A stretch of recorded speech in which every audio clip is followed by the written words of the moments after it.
In the modern era, what's the border that people have to cross for true freedom?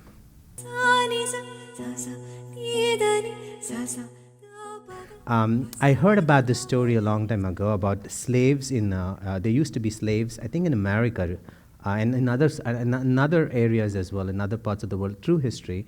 And the recent American history, like when I say recent, like not very recent, but the recent, more recent, when we're talking about slaves, because America had a lot of slaves. And one of the things that was true was that, slaves lost a lot of life trying to fight for freedom because that's how much they wanted freedom. Everybody wants freedom. They want freedom and they fight for freedom. And it's a very intrinsic thing to fight for freedom.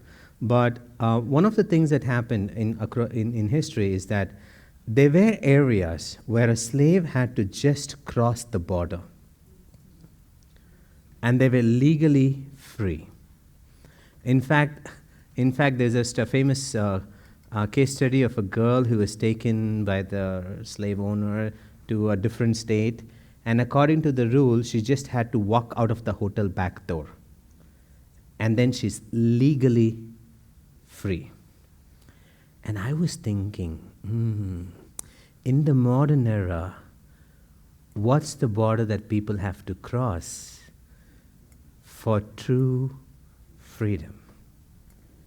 And I thought and thought and thought, because there's an escape velocity. See, sometimes going fast is not good enough unless it's faster than the threshold, right? So, the rockets that go off into space, you gotta go past a particular speed in order for it to escape the gravity.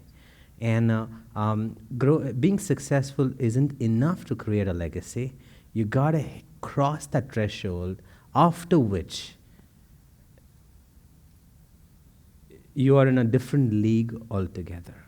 See, because the thing about being in a different league is that the same rules that applies to others don't apply to you. When I was in third year college, I had 9 arrears. A lot of them because I didn't go and attend my exams, but it didn't matter.